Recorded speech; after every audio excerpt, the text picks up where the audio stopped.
Vamos ler um texto bíblico para nossa reflexão.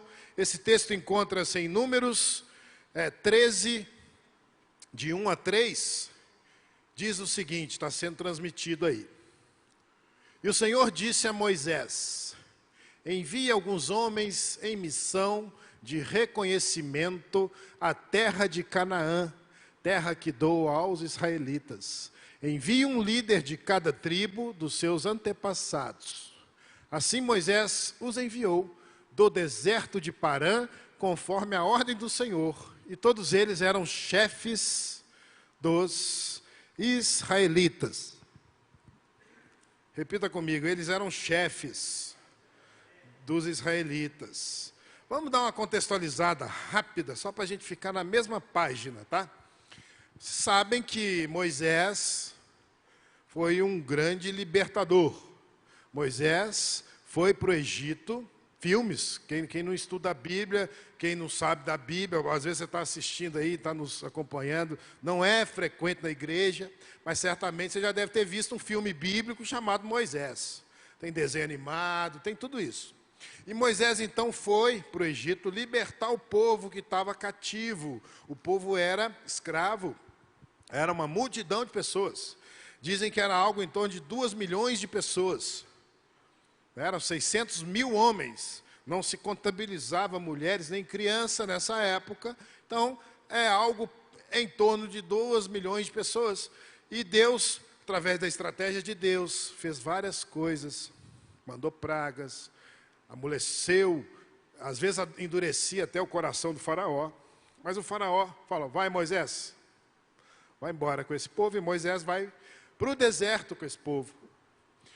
E ali ele já está quase chegando na terra que o Senhor havia revelado a Moisés, que seria aquela terra que mana leite e mel, aquela terra que o Senhor reservou para aquele povo, era a terra daquele povo.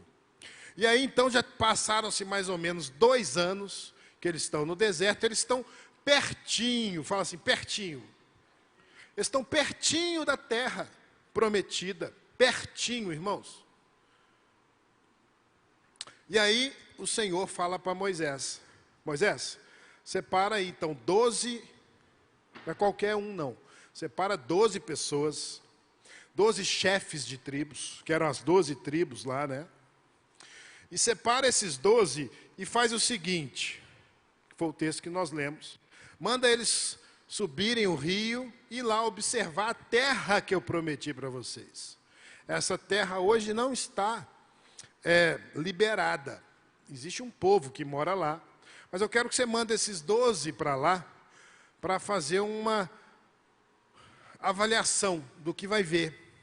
São chamados espias. Eles foram espionar. Eles foram verificar o que tinha lá. E aí Moisés então dá ordem e eles vão para lá. E aí Deus fala para Moisés, ele manda, e aí Moisés aumenta um pouco a responsabilidade desses espias e fala assim: olha, vai lá, observa o que eles plantam, o que eles comem, como que é a terra, se são muitos, se são poucos, se estão fortificados, se a terra que eles habitam é boa, se dá fruto, se é ruim, se as cidades são cidades grandes, são cidades pequenas, se existem muros ou se não existe muro, e faça um relatório. Esses caras foram 12. Chegando lá pertinho, os caras ficaram doidos, né? Ao olharem, eles viram que tinha uma plantação. E tinha uvas lá. Estava a época de primavera, estava tendo muitas uvas. Eles falaram: cara, nós temos que cortar esse cacho de uva. Eles cortaram um cacho de uva, meu irmão, de um pé. O cacho de uva era tão grande que 2 pessoas tiveram que carregar o cacho de uva. Era grande ou não era? Imagina você pegar um cacho de uva da parreira, cortar, colocar um pau enfiado no meio deles assim, 2 carregando o cacho de uva. Você já imaginou o tamanho da uva? Então era um lugar abençoado, era um lugar onde se plantava, dava. E eles ficaram 40 dias lá, observando. Foram 40 dias. E aí eles voltam, né? Eles voltam para lá. para passar o relatório da expedição. Eles voltam, aí começam a falar, olha, realmente, a terra é boa, a terra é frutífera, tem muitos frutos, e é muito interessante, a terra realmente é fértil, e eu tenho certeza que tudo que se planta nasce. Agora, existe um povo que mora lá, que é muito poderoso, o povo ele é grande, o povo é descendente de Enaque, são amalequitas que vivem lá, e começou a falar mal do lugar, no sentido de botar medo nas pessoas. Olha, o povo lá é muito fortificado, eles estão armados até os dentes, eles são perigosos. Aí 2 desses espias, Calebe e Josué, falou o seguinte, olha, vamos subir lá, não presta atenção no que eles estão falando, não. E o povo começou a chegar, né, para ouvir, né. Aí eles falaram, presta atenção no que eles estão falando, não. Vamos lá, vamos tomar essa terra, porque é certo que nós vamos vencer.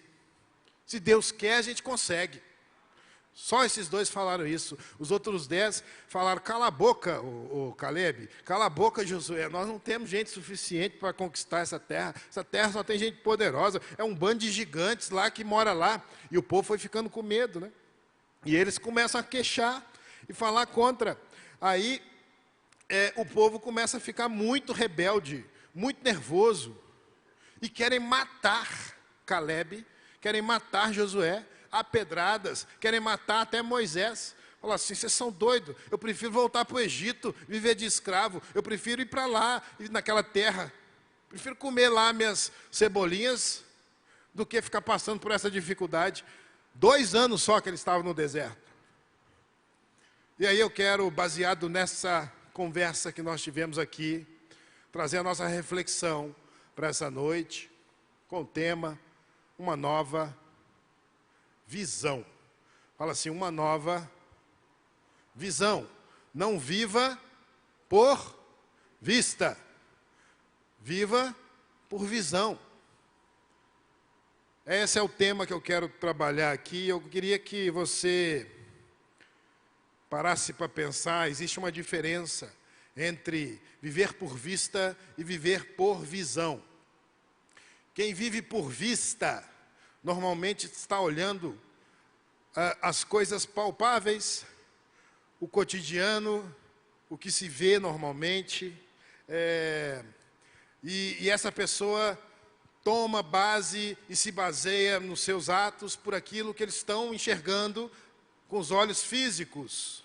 Está muito ligado ao nosso presente, ao que está acontecendo agora, às circunstâncias do momento. Esses caras vivem por vista. E viver por visão é um pouco diferente, e é bem diferente, porque não está limitado às coisas que a gente está enxergando. Viver por visão é poder olhar para uma situação que mesmo pode estar parecendo complicada e conseguir enxergar a vitória, conseguir enxergar o plano de Deus para você. E a gente às vezes se confunde por causa disso, porque a gente olha as coisas e tem essa tendência do fatalismo, do derrotismo, do medo, de falar que não vai dar certo. Mas a visão é o contrário, é enxergar com os olhos da fé, é poder enxergar aquilo que ainda não existe. E Josué e Calebe realmente enxergaram a vitória, os planos de Deus para a vida daquele povo, enquanto aquele povo estava enxergando realmente o que estava acontecendo. Eram caras, eram fortes, eram fortificados. E os caras se rebelaram tanto contra Moisés, que Deus dá um castigo para aquele povo. E dá um castigo violento. Então, vamos meditar essa noite e aprender juntos algumas coisas aqui com Josué e Calebe. Começar a enxergar com os olhos da fé, a enxergar com a visão, com o propósito de Deus para as nossas vidas, e deixar de lado um pouco aquilo que a gente vê com os nossos olhos. É importante a nossa vista, para a gente não cair num buraco, não cair nas coisas erradas do mundo, mas a visão é enxergar além disso. Então, existem alguns passos aqui que eu gostaria de conversar com você, como conceber como receber essa nova visão. Essa nova visão. Nós cantamos isso aqui hoje, né? Acho que Deus vai falando com a gente no meio dos louvores também. E nós cantamos, eu quero uma nova visão. Né? Nós cantamos isso aqui e ministramos isso. Já que você cantou e ministrou, Deus vai te ensinar hoje como ter essa visão. O Números 13, 28, eu vou ler aqui, diz o seguinte.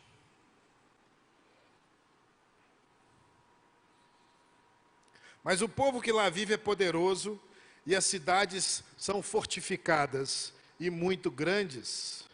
O 31 diz o seguinte: mas os homens que tinham ido com ele disseram, não podemos atacar aquele povo, é mais forte do que nós. E espalharam entre os israelitas um relatório negativo acerca daquela terra. Disseram, a terra para o qual fomos em missão de reconhecimento devora os que nela vivem. Todos os que vimos são grande estatura. Vimos também gigantes, os descendentes de Enaque, diante de quem parecíamos gafanhotos. Quer dizer, eles estavam tendo uma sensação que eles eram simples bichinhos perto daquela força que eles estavam vendo com vistas. Então não aceite viver por vista, irmão. A vista pode nos enganar. Você acha que não? A vista pode nos enganar com relação aos planos de Deus para a nossa vida. Então a gente precisa entender que esses 10 espias fizeram o relatório baseado naquilo que eles viram. Mas aquilo que eles viram não era a visão de Deus com relação àquele povo. Porque Deus havia prometido uma terra que mana leite e mel, poderosa, para eles morarem ali.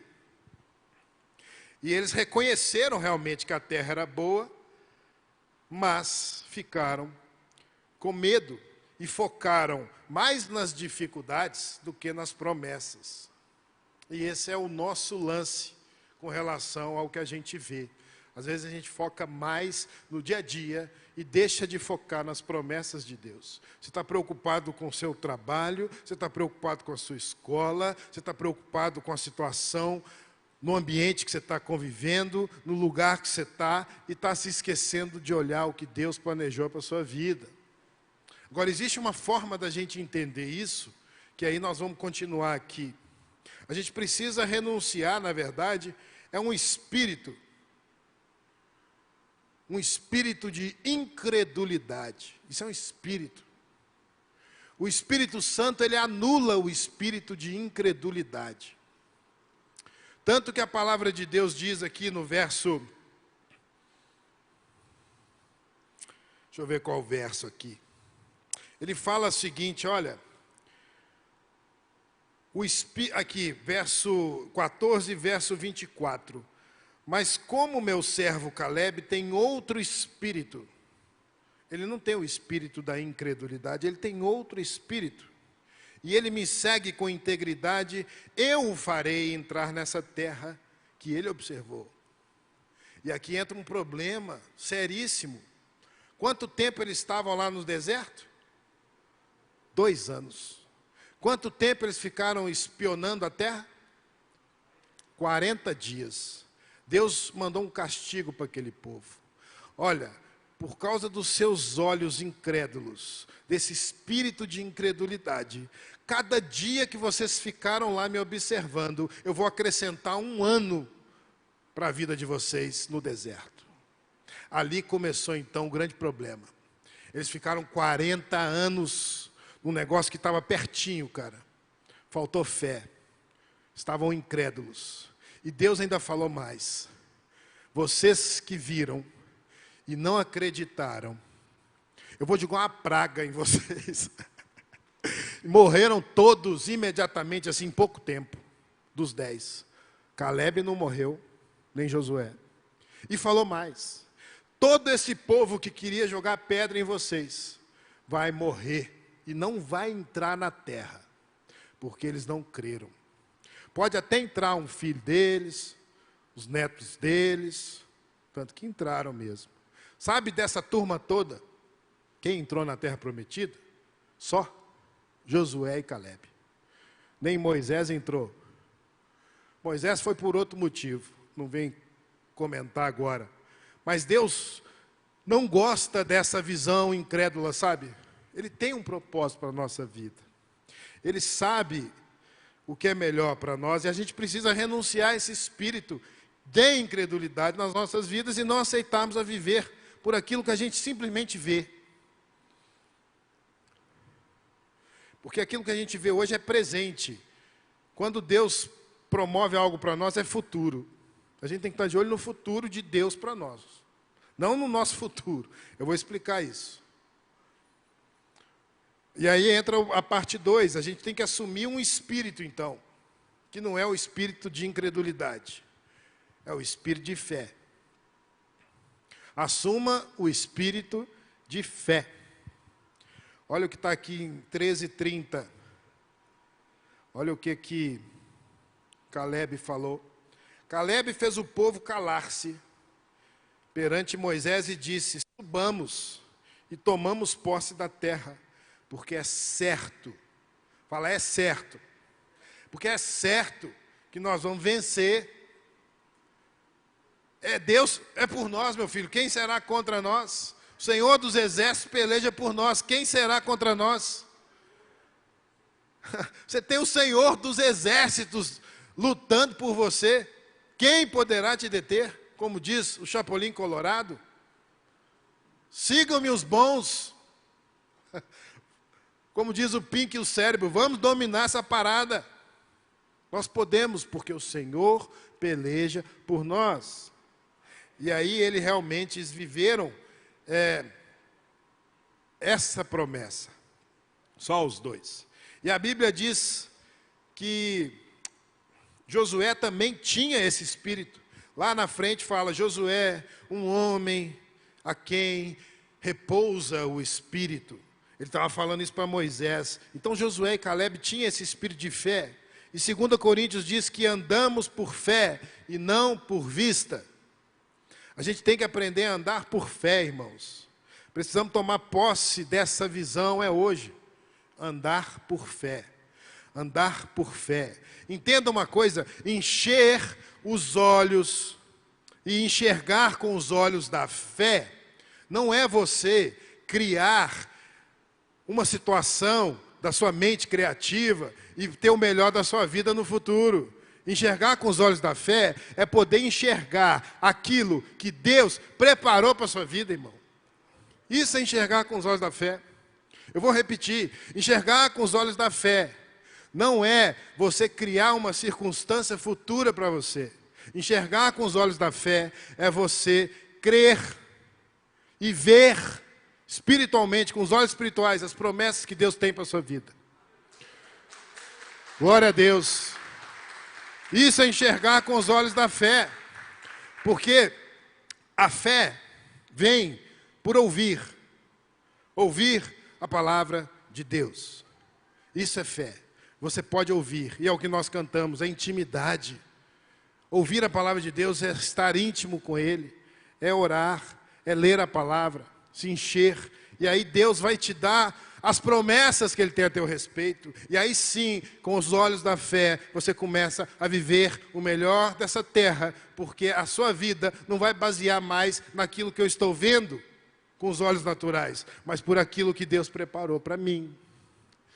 É isso a realidade, é simples assim. A gente complica as coisas demais. E esses caras, Josué e Calebe, tinham essa postura. Eles tinham intimidade com o Senhor. Eles tinham o Espírito Santo. A gente tem. Por que você está com medo? Por que você está triste? Por que você está inseguro? Porque você está baseando as suas emoções naquilo que vocês estão vendo agora, nesse momento. Deus reservou o melhor dessa terra para nós, irmãos. Ele tem planos maravilhosos para nós. A palavra de Deus diz que antes da fundação do mundo, Ele planejou a nossa vida individualmente. Ele sabe tudo a nosso respeito. Ele sabe tudo a nosso respeito. Até a quantidade de cabelo que eu tenho na cabeça. Você sabe quantos cabelos? Você sabe quantos filhos eu tenho? Você sabe. Mas Deus sabe tudo, irmão. Deus é poderoso, maravilhoso. Eu amo nosso Senhor. E terceiro, não aceite relatório negativo na sua vida. Não aceite relatório negativo, as pessoas falando aquilo que elas estão vendo, transferindo o medo delas para você, te deixando com mais medo ainda, com mais receio. Não aceite esse tipo de relatório. As pessoas que veem com os olhos naturais, veem fantasmas onde não existe. Eu me lembro quando eu era pequeno, a gente ia para a roça, ficava brincando no mato. Nunca tive medo, ficava lá, feliz da vida. Um dia, veio um abençoado, meu primo, de outra cidade, começou a botar medo na minha cabeça, irmão. Falando que tinha mula sem cabeça, que tinha saci-pererê, que tinha bicho no mato. Eu fui ficando... Eu parei de andar no mato à noite porque eu tinha com medo daquilo que eles colocaram na minha cabeça. E fiquei com medo por muito tempo, irmãos. Olha, eu cheguei em casa em Belo Horizonte, eu não dormia mais com a luz tudo escuro, eu ficava com medo. A desgraça do meu primo, vagabundo só. Poxa vida. Viu, criançada? Não precisa ter medo do escuro. O Papai do Céu fez a noite para a gente dormir. Aí é só você fechar o olho assim, ó. Tá bom? Não precisa ter medo do escuro. O Papai do Céu fez a noite para os passarinhos dormirem, para os bichinhos dormirem, para a gente dormir, né? E de dia para a gente fazer bagunça. Vou fazer bagunça a casa lá. Então esse foi o relatório que eles passaram. Olha para você ver, Josué e Caleb rasgaram as vestes deles, em sinal de revolta. Fala, cara, vocês são muito doidos, vocês estão querendo matar gente. Eu estou vendo a promessa com os olhos da fé que eu tenho, com os meus olhos espirituais. E Jesus, no caso também, né, porque ele estava lá. Mas Deus se alegrou dessa postura deles e abençoou esses caras. Contar uma história para você, um segredo, acho que ninguém sabe. Passou-se 40 anos, muita gente morreu ali, quase todo mundo. Josué entrou lá naquela terra. Eles não viram gigantes. Sabia que não tinha gigante lá? Eles derrotaram tudo. E aí eu fico falando, cadê os gigantes? Se você for ler lá a história de Josué, realmente eram fortificados, tinha muros fortificados, mas eles não tiveram nem força para guerrear. Jesus, o Senhor dos Exércitos, guerreou por eles. Sabe como é que eles destruíram a cidade? Caminhando em volta do muro, tocando flautinha. O muro caiu de medo, ficou tremendo de medo e caiu. Vocês não precisavam nem soltar uma flecha para matar os caras. Deus fez a coisa, porque quando eles estavam chegando, Deus já havia soprado no ouvido deles. Está vindo um povo que tem promessa, está vindo um povo que é fera demais, está vindo um povo que sai fogo nos olhos. Os caras ficaram com medo, velho, antes mesmo deles chegarem. O cara, eles estão vindo aí. Não sai daí não. Vamos ficar todo mundo com fome, ninguém vai sair para a rua fazer compra. Está todo mundo com medo do povo de Deus. Está vendo a promessa? Mas a gente tem que ter fé. Fé é esse passo que a gente dá. Fé, uma forma clássica aqui da Bíblia, é a certeza daquilo que a gente não vê, mas que Deus já fez. E para a gente finalizar aqui, pode ir subindo a banda linda aí, uma banda diferente hoje. Então não importa o relatório que você anda recebendo aí, das pessoas. Creia, somente creia nas promessas de Deus para a sua vida. E são muitas promessas. Eu poderia ficar a noite inteira aqui contando histórias minhas, mas o tempo não permite. De histórias de fé, daquilo que Deus fez para a minha vida. E eu tenho certeza que você, se eu desse esse microfone para você, você falaria de coisas maravilhosas que Deus fez na sua vida. Deus é bonito demais. E para a gente concluir, entenda essa frase aqui: as pessoas mais pobres do mundo não são aquelas que não têm dinheiro, mas aquelas que não conseguem enxergar as promessas de Deus. Que o Senhor te abençoe, meu irmão. Glória a Deus, você pode aplaudir o nosso Senhor. Sem fé é impossível agradar a Deus. E quando Deus se agrada de nós, meu amigo, os muros caem. Deus te abençoe.